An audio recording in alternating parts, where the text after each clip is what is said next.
Oi, galerinha, tudo bem? Como foi o final de semana de vocês? Foi bom? Tomara que vocês tenham brincado, lido, visto filmes, se divertido, feito muita coisa bacana, tá bom? Meu final de semana também foi muito bom. Planejei muita aula, gravei muito vídeo. Mas quando a gente faz o que a gente gosta, é tudo ótimo, né? Joguei um pouquinho de videogame também para dar aquela quebrada, né? Dei uma voltinha, mas trabalhei, tá bom? E vamos começar? A gente tem um novo módulo para iniciar na aula de hoje, o módulo 17. E eu preparei uns slides bem legais para a gente poder entender melhor um pouquinho aí essa matéria. A matéria está, claro, baseada no livro de vocês, tá? Na apostila. Está lá das páginas 34 a 43. Só pegar a apostila, tá bom? Para a gente começar a estudar, tá bem? Vamos lá. Vamos começar aqui. Módulo 17, a importância da pontuação. O quão importante é pontuar um texto ou uma frase? O quão importante é colocar o sinal de pontuação no local adequado, correto, de acordo com a mensagem que eu vou criar? É isso que a gente vai falar na aula de hoje. Vamos lá. Olha essa frase. Essa frase aqui é polêmica, para causar, tá bom? A frase é: se o homem soubesse o valor que tem a mulher, andaria de 4 à sua procura. Dependendo do gênero da pessoa, ela vai colocar vírgula de acordo com aquilo que ela quer transmitir. Se você for menino, provavelmente a mensagem que você vai querer transmitir vai ser diferente da mensagem que a menina vai querer transmitir. E aí a gente vai ver o poder da vírgula, ok? Nós vamos ver o quanto uma vírgula pode modificar o sentido de uma frase ou mesmo de um texto, tá bom? Se você for mulher, provavelmente você vai usar a vírgula da seguinte forma: se o homem soubesse o valor que tem a mulher, andaria de 4 à sua procura. Observa a minha pausa de acordo com a vírgula, com a posição da vírgula nessa frase. Se você for homem, provavelmente vai usar a vírgula da seguinte forma: se o homem soubesse o valor que tem, a mulher andaria de 4 à sua procura. Viu?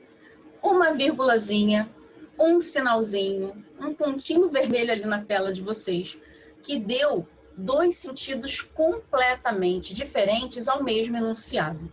Então, a vírgula, assim como os outros sinais de pontuação, eles exercem um papel fundamental numa frase ou num texto, tá bom? Então, a gente tem que prestar muita atenção e ter muito cuidado da forma como nós usamos esses poderosos elementos da língua portuguesa, ok?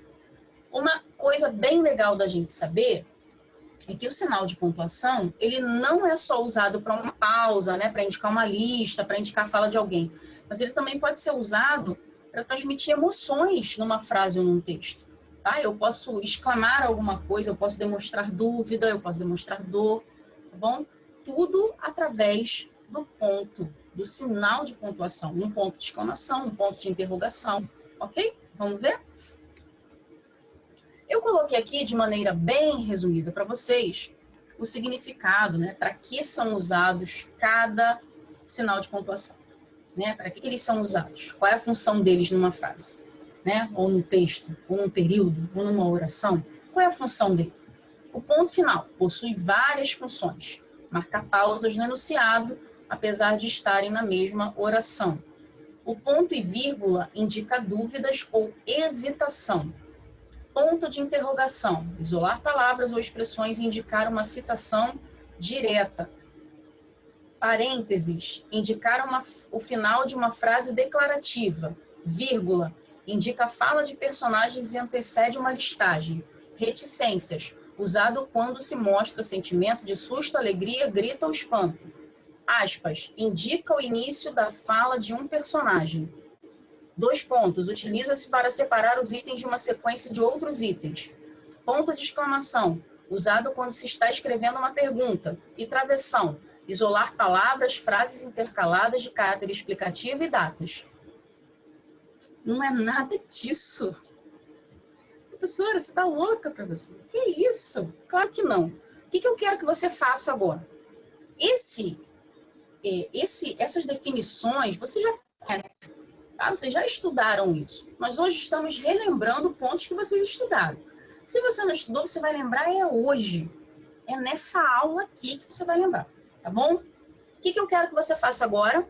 Você vai pegar os sinais de pontuação e vai fazer um relacione para mim, tá? Você vai relacionar o sinal de pontuação com a sua verdadeira função, porque o que está aí do lado, ó, tá tudo trocado, tá?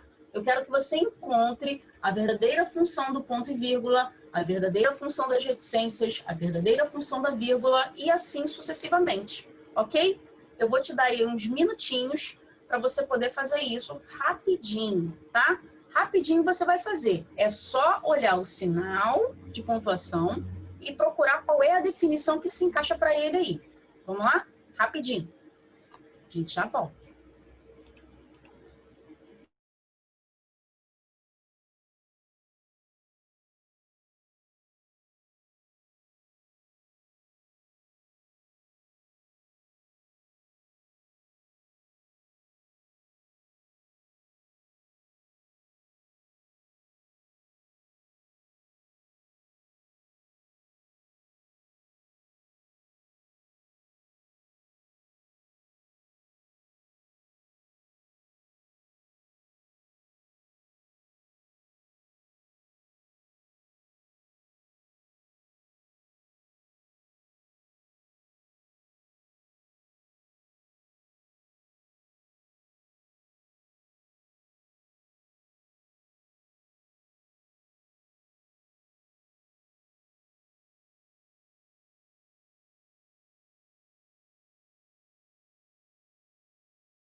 Terminaram?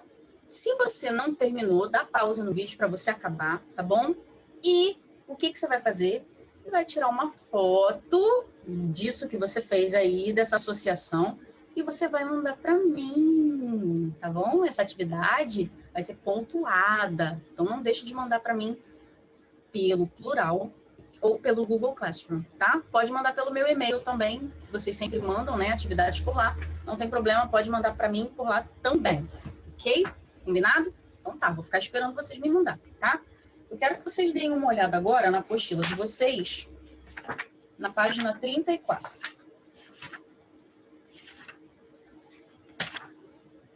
Você ainda está sem sua apostila? Ainda não foi na escola buscar? Vamos lá, hein? Vamos buscar. Quero que vocês deem uma olhada aí, no final da página. Depois aí da foto de João Cabral de Melo Neto. Quero que vocês prestem atenção na definição que tem aí, tá bom? Na expressão oral, recursos como a entonação e a altura da voz, as pausas e as interrupções bruscas da fala, contribuem de modo expressivo e eficiente para o ato da comunicação. Na escrita, certos recursos da fala, como as pausas e as entonações, são representados pelos sinais de pontuação. Tais sinais também são os responsáveis por dar coesão aos textos, tornando-os claros e compreensíveis. Galera, destaca esse segundo parágrafo aí para mim. Na escrita, certos recursos da fala, como as pausas e as entonações, são representados pelos sinais de pontuação até compreensíveis. Olha só, eu não tenho o mesmo recurso na escrita que eu tenho na fala.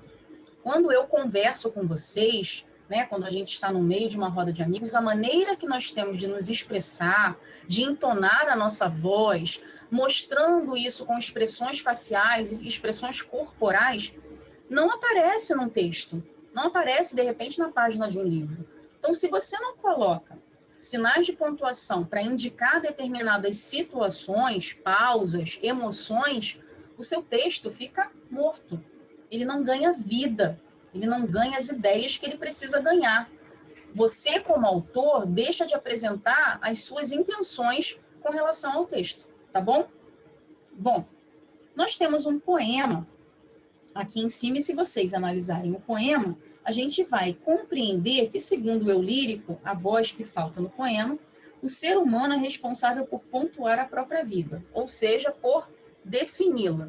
Vamos ler esse poema? Ele está aqui em cima, na página 34. Questão de pontuação. Todo mundo aceita que ao homem cabe pontuar a própria vida, que viva em ponto de exclamação. Dizem, tem alma dionísica. Viva em ponto de interrogação. Foi filosofia, ora é poesia. Viva equilibrando-se entre vírgulas e sem pontuação na política. O homem só não aceita do homem que use a só pontuação fatal, que use na frase que ele vive o inevitável ponto final. Qual é o ponto final? Isso aí, não vou falar não, deixa pra lá. Pensa aí, pensa, tá bom? Qual é o ponto final? Tá. Na primeira estrofe, conjunto dos 4 primeiros versos, que ele surge com a ideia de ponto de exclamação. Então, vamos lá. O que ele sugere, com a ideia do ponto de exclamação lá no texto, lá no poema? Está no conjunto dos 4 primeiros versos. E aí? Responde aí para mim, por favor. Estou esperando. Dá uma pausa, tá bom? Para você responder. E vamos para a próxima pergunta. E na segunda estrofe, segundo o conjunto de 4 versos do poema, o que ele quer enfatizar tendo o ponto de interrogação como sinal da escrita? O que você acha que é? Escreve aí, tá bom? Pode escrever. Pode escrever no livro, ou se você preferir, pode escrever também no caderno, tá bom? Lembrando que você tem que mandar isso aí para mim, tá bom? Não pode esquecer. Dá uma pausa, responde e vamos para a próxima pergunta. Além disso, nesta estrofe, ele cita as vírgulas. Para que servem as vírgulas em um texto? E aí a gente não está falando do poema agora em si, tá? Mas a gente está falando da ideia das vírgulas em geral. Para que elas são usadas? Ao analisar o verso Viva equilibrando-se entre vírgulas, podemos entender que ele sugere a ideia de uma vida pouco estável. Na terceira estrofe, terceiro conjunto de 4 versos do poema, o eu lírico trata do inevitável ponto final da vida. O que ele deseja expressar ao leitor com o simbolismo do ponto final? E aí? Qual é a sua resposta? O que você acha que é o ponto final da vida? Escreve aí para mim, tá bom? Dá uma pausa aí no vídeo para você poder ter tempo de escrever. Vamos continuar? Página 35. Para relembrar, a língua escrita não dispõe dos mesmos recursos melódicos e rítmicos da fala, como a gente falou agora há pouco. Portanto, para dar uma ideia da dinâmica da fala, é possível usar a pontuação. Além disso, o uso de sinais gráficos estrutura as partes do texto e torna seu sentido mais preciso. Para serem estudados, os sinais gráficos de pontuação costumam ser organizados em 2 grupos, de acordo com a função que desempenham, os separadores e os sinais de comunicação ou mensagem. A seguir, há a lista dos sinais de pontuação. Estão destacados aqueles que serão trabalhados neste módulo. Separadores, ponto final e vírgula. Então, nesse módulo é o que a gente vai estudar, tá bom? São os 2 destacados. Mas a gente também tem o ponto e vírgula, o ponto de interrogação, o ponto de exclamação e as reticências. Sinais de comunicação ou mensagem. 2 pontos, aspas, parênteses, colchetes e travessão. Página 36. Leia o poema a seguir. Velho tema. Chove. Cada gota é uma rima pobre. Sabes, sempre que chove, tudo faz tanto tempo, e qualquer poema que acaso eu escreva vem sempre datado de 1899. Quem escreveu esse poema foi Mário Quintana. Maravilhoso. Tem aí algumas informações sobre o Mário Quintana. Depois leiam, tá bom? É bem interessante saber de onde ele veio, com que ele trabalhou. É bem legal. Elegemos como gênero textual para este módulo o poema, texto escrito em versos que agrupados formam estrofes. Então, olha só, um poema é formado de versos que formam estrofes. Então, o verso é cada linha de um poema e a estrofe é o conjunto dos versos, ok? Deixa eu tirar esse slide aqui para a gente continuar. Vamos lá. Na criação de um poema, muitas vezes são empregados recursos expressivos, como rimas e outras repetições sonoras, comparações, personificações, por exemplo. No poema acima, há apenas uma estrofe, isto é, um grupo de versos. Em quais versos há rimas? Quais são os versos que a gente tem aqui nesse poema, tá? O velho tema, em que aparecem rimas? Você vai colocar aí os versos. Verso 1, verso 2, verso 4. Quais são os versos que têm rima, ok? Pode escrever. Dá uma pausa, ok? Escreve e vamos para a próxima pergunta. Pode-se perceber que o primeiro verso é curto, composto de um único termo, contrastando com o terceiro verso, que é mais longo, pois contém 8 palavras. Como essa diferença na extensão dos versos impacta o texto? O que você acha? Qual é a sua opinião aí sobre isso? Ainda analisando o primeiro e o terceiro versos, em qual deles se apresenta um fato e em qual há uma reflexão? Qual deles apresenta algo que é verdade, é fato, e qual deles apresenta uma reflexão, faz você pensar, refletir sobre alguma coisa? O eu lírico do poema afirma que a chuva o transporta a outros tempos. Sempre que chove, tudo faz tanto tempo. Levante uma hipótese para explicar a presença da data 1899 no último verso do poema. E aí? Por que você acha que o autor, que Mário Quintana, escolheu essa data, 1899? Pode escrever aí, tá bom? A sua opinião, o seu pensamento, a sua ideia. Que sinal de pontuação foi usado no segundo verso? Explique seu emprego nesse verso. E aí? Qual foi o sinal de pontuação? Escreveu? É esse aí mesmo, pode escrever. É esse que você está pensando, escreve. Isso. Muito bem. Por que ocorre o emprego da vírgula no terceiro verso? Qual é a função? Quer saber qual é a função da vírgula aí nessa situação, tá? No terceiro verso. Por que ela foi empregada? Qual a intenção de uso do autor na vírgula, tá bom? Os sinais de pontuação na escrita têm por finalidade marcar a coesão entre as palavras e as partes do texto, deixando-o mais claro e preciso. Além disso, podem apontar diferenças de entonação. Importante, hein? Essa questão da entonação no texto é fundamental. Os sinais de pontuação são importantíssimos para isso, tá? Emprego do ponto. O ponto simples final marca na escrita o término da frase declarativa, iniciada com letra maiúscula. Gente, a frase, quando a gente escreve uma frase, a gente precisa começar essa frase com letra maiúscula, tá bom? Isso é regra, é norma, não pode mudar, tá bem? Começou uma frase, letra maiúscula. Nome de cidade tem letra maiúscula. O seu nome, que é um nome próprio, tem letra maiúscula, tá? Ele começa com letra maiúscula. Você não pode começar o seu nome lindo que a mamãe e o papai escolheram para você com tanto amor e carinho com letra minúscula. Tira todo o encanto do seu nome, tá bem? Exemplo, paisagens sonhadas. O que os olhos não veem, o coração também sente. Pois há coisas que só conseguimos ver de olhos fechados. Coisas que podem estar muito perto, dentro de nós mesmos, ou então longe demais, em dois mundos recém-descobertos pelo viajante Quintana. Observe que há 4 períodos nesse trecho. Cada um deles tem seu término indicado na escrita por ponto. Todos eles fazem parte de um grupo de ideias, portanto, eles se sucedem nas linhas do texto e são separados por pontos simples. Ao último ponto de um texto, aquele que o encerra, dá-se o nome de ponto final. Então, o ponto simples é aquele que encerra uma ideia, e o ponto final é aquele que encerra todo o texto.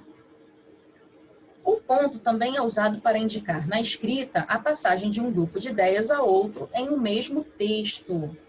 Assim, indica o fim de um parágrafo e o início de outro, tá bom? Então, eu posso finalizar completamente uma ideia e iniciar uma nova dentro do mesmo texto, usando o ponto parágrafo. É aquele que encerra uma ideia e te permite iniciar uma nova, tá bom?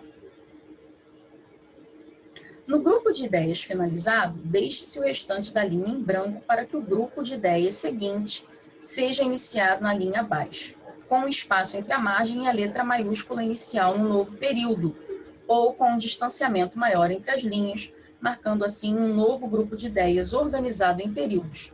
Por exemplo, Lúcia Aratiuska vence 2 prêmios Jabuti ao criar livros a partir de memória. A autora e ilustradora teve 2 obras ganhadoras na cerimônia deste ano em 2 categorias.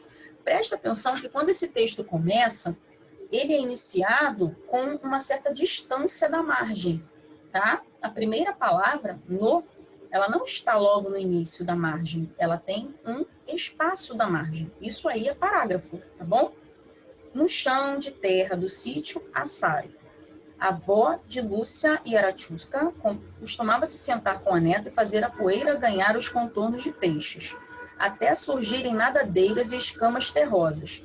Bastava um vento forte ou um chuvisco para apagar os desenhos, fazê-los desaparecer do solo, nunca da memória.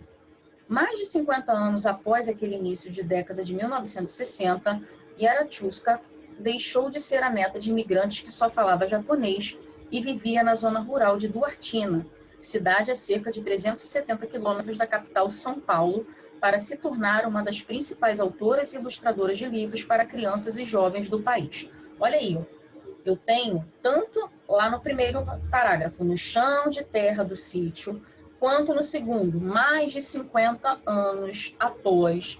Olha só, nova ideia, novo parágrafo e aquele espaço da margem que a gente tem na primeira palavra desse parágrafo, ok? Não pode esquecer disso, gente, isso é muito importante. Isso faz parte da organização textual, ok? Emprego da vírgula. A vírgula é um sinal de pontuação empregado em diversas situações, como descrito a seguir. Em uma oração, a vírgula é usada para separar elementos que exercem a mesma função sintática, como os substantivos que nomeiam os responsáveis pela ação verbal, por exemplo. Paulo, Marcos, Olívia e Beatriz prepararam a festa de despedida da professora. Para separar elementos de uma mesma oração e para separar as orações de um período composto. Por exemplo, a verdade é que os bichos, quando imitam as pessoas, perdem toda a dignidade. Para, na datação, separar o nome do lugar. Por exemplo, Vitória, 19 de 2019. para indicar a ausência de um termo, em geral, um verbo. Por exemplo, no céu havia um bando de andorinhas e no mar um bando de gaivotas. A vírgula indica a ausência do verbo haver, evitando assim a repetição da palavra na frase. Olha só, me faz economizar a palavra, eu não tenho que reescrevê-la, porque a ideia já fica implícita. Para isolar uma expressão de chamamento, vocativo, por exemplo, crianças, vocês terminaram as atividades? Joana, você já lavou a louça? Menino, venha até aqui, tá bom? Então, estou separando aí, estou chamando alguém para essa situação. Para separar orações em uma mesma frase, por exemplo, quando o tempo está quente, as pessoas ficam animadas, saem mais de casa e a cidade parece mais feliz. Atenção! Não se usa vírgula entre o responsável pela ação verbal e o verbo, nem entre o verbo e seus complementos. Por exemplo, os alunos realizaram os exercícios. Eu não preciso colocar vírgula aqui, tá? Os alunos, vírgula, realizaram os exercícios. Não tem essa necessidade, tá? Nem quem realiza a ação verbal, nem o complemento verbal precisa dessa vírgula, ok? Bom, agora vocês vão fazer as atividades que estão nas páginas 38, 39, 40, 41, 42 e 43. Tem coisa dessa, né? Para fazer. Mas vocês fazem rapidinho, são questões fáceis, tranquilinhas, tá? A primeira atividade é para vocês resolverem aqui a situação problema, tá bom? Vocês vão ler o poema e vão responder perguntas sobre ele. Muito fácil, tá? Interpretação aqui, tá? Tranquilinho, é só ler direitinho, prestar atenção para vocês responderem.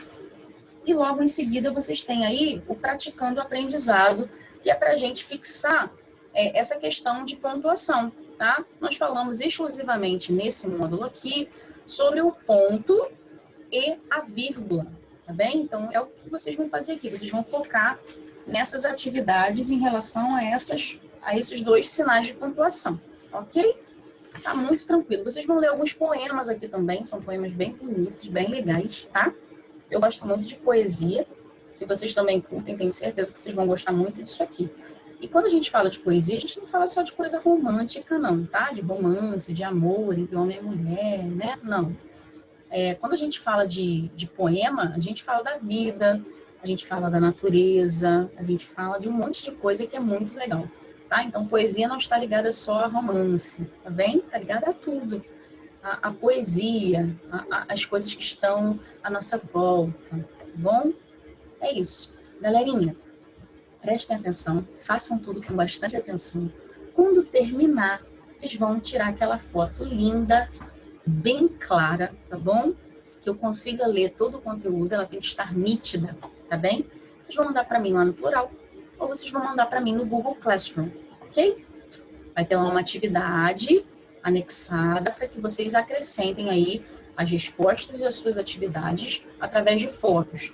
Não precisa digitar as respostas para mim. Eu quero as fotos da sua apostila. Ai, professora, eu estou sem a minha apostila. Corre na escola para buscar, tá bem? Não pode ficar sem a apostila. Primeiro, porque a professora de língua portuguesa está pontuando todas as atividades que vocês estão fazendo na apostila. Então, se você não está me mandando as suas atividades na apostila, ó, vai dançar, vai ficar sem os pontos, tá bem? Então, mandem para mim. E outra coisa, como é que você vai fixar aquilo que você está aprendendo se você não está fazendo atividade? Tá bem? Façam as atividades, façam com calma, mas façam tudo, tá bom? E façam de uma maneira que vocês não fiquem enrolados, tá? Organizem-se para fazer as atividades. Ai, português tem tanta coisa. Tem, português tem muita coisa, mas se a gente se organizar, dá para fazer tudo direitinho, certinho, sem a gente se enrolar e se desorganizar, tá bom? Então, espero vocês na próxima aula. Um beijo grandão e até lá.